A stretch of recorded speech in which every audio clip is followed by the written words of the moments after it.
Well, we're just going to take a few minutes to talk a little bit more to Jason Gardner. Thanks for joining us. Hey, my pleasure. At our little windbreaker tent. Yeah, I'm enjoying this. Disappointed there are no real sausages on the barbecue, but never mind. Maybe next year we'll get you some sausages. Tell us a little bit more about what you're doing now, because you're a youth pastor now, aren't you? I'm a youth pastor of a fantastic St. Peter's Church over in northwest London in Harrow. Really great church, fantastic bunch of young people and a brilliant bunch of older people as well. A real servant-hearted church, and we're doing really good stuff with young people in the area. What's that transition been like? Because you were like a lecturer or something before. Yeah, right? I was working for a Christian think tank for a while. I'm working freelance, and after coming up with loads of ideas about how to do youth work really well, I'm now in a church where I'm practicing them all. I've realised it's one day at a time. All the cliches come out. It's a marathon, not a sprint, and so I can't go, hey, I've got this idea and that idea and that idea. Let's do that right now. It's introducing ideas a little bit at a time. But I'm pleased to say that some of the stuff I was thinking about and gained wisdom from chatting to youth workers around the country, I'm applying that, and it seems to be working.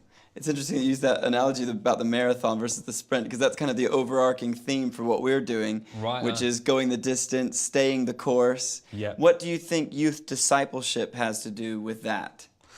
For me, it's little things like looking at the teenage years and being kind to teenagers. Because the more I've looked at teenage development and the more I've looked at what it takes to be a disciple, you've got to realise they're in a certain space in their heads and in their culture and with their peer relationships.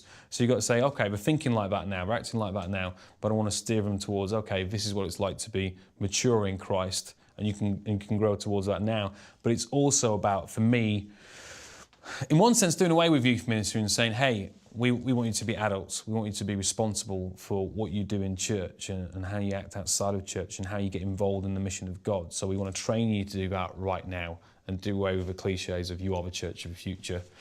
You're the church of now. And so make that a reality. Absolutely, yeah. That's a lot of churches speak that and say, you're not the church of the future, you're the church of now, but they don't follow that up with training and responsibility. Right, and that's what you guys are doing? Yes, yeah. So we're saying, where can you guys get involved? So like the other Sunday, I was tag team preaching with a 16-year-old guy from my church. Me and Pete got together and planned our sermon. We split it into 4 parts. He took part 1 and 3. I took parts 2 and 4. Worked really well, but it was just great to see him up there preaching. Yeah. Brilliant. I know a lot of young people, they just want to kind of dip their toes into Christianity, into faith, and they want to keep all these other things. Do you think it's even possible to have a good relationship with Jesus apart from discipleship? No. I would say discipleship, I mean, the word disciple means learner. So it's always about learning. And I think, unfortunately, a lot of adults in church have modelled plateau Christianity. They've modelled, you get to a certain stage when it's all level, you don't grow anymore. We should always model growing to our young people. So I want to say, if you made a decision to live with Christ as your Lord, then that's a learning curve that's an eternity long. So you've always got more learning to do. Absolutely. And what about mentors? Because I know that Jesus obviously is the original mentor and we follow him, but then hopefully discipleship is a case of modeling mentorship and all that.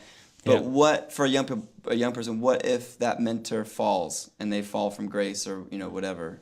Wow.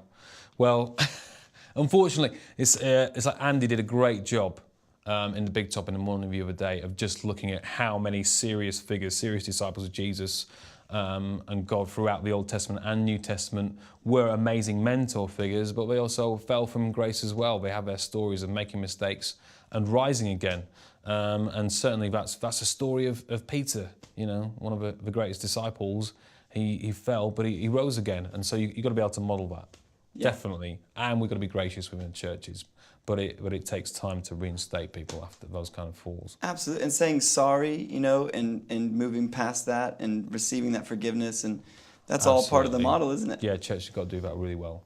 How would you suggest somebody starts to be a disciple? How would they begin that journey? Well, I think the church has over the past few decades, maybe, a couple of 100 years, has really emphasised, as long as you're sat in front of someone who's doing the right teaching from the platform, you become a disciple. You just soak that stuff up for half an hour on a Sunday morning. Maybe you go to a nice cell group midweek and you become a disciple of Jesus. And I'm saying, no, it's much more of a Mr. Miyagi style, Karate Kid. Yes. You've got to learn how to do the wax on, wax off of Christianity. That's one of my great illustrations because it says, right, You want to learn karate? That's, you know, a great film. Jackie Chan did the recent remake, but the great original story, guy who's a bit mouthy, a bit lippy, gets bullied, wants to learn how to fight for himself, finds out this great Japanese guy who knows karate, who's about 60 years old. He teaches him karate, he says, but we're going to make a bargain here. You know, I teach, you obey, and that's it. And so he does all these things which he doesn't think are connected to karate at all. Remember the classic wax on, wax off, sand the floor, but all the while he's building up muscle. And that's what we've got to say to this generation. You might want the fireworks at the big top. You might want the Spirit to come in and zap you and suddenly change you into a fantastic evangelist or Christian. But all the way through church history, it's about the wax on, wax off. It's about the day in, day out obedience, whether you feel like it or not. And you think it's doing nothing, but at the end of the day, it's building up your muscles, it's building up your heart, it's building up your strength. And there you go. That's brilliant. This is what I love about Jason so much. You got some good illustrations, and you do engage with culture. You look at what's popular in culture. I'm a geek. Yeah, in a good way. I'm proud. Yeah, a Jesus geek. Yeah. So the last question, which is one that we've been asking everybody we interview, you're in the hot seat right now, is what for you is the best illustration or the best example or picture in your own personal life of God's love?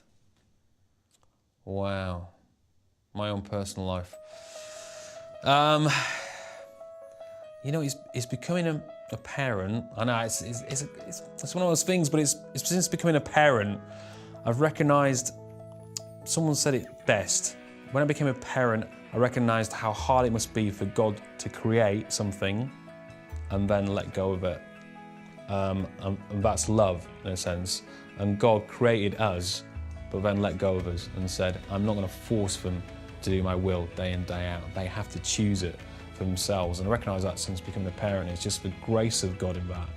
But it's also, the more you grow in relationship, the more you grow in love with my wife, with my little girl, the more you want to serve them, the more you just want to see them flourish and grow.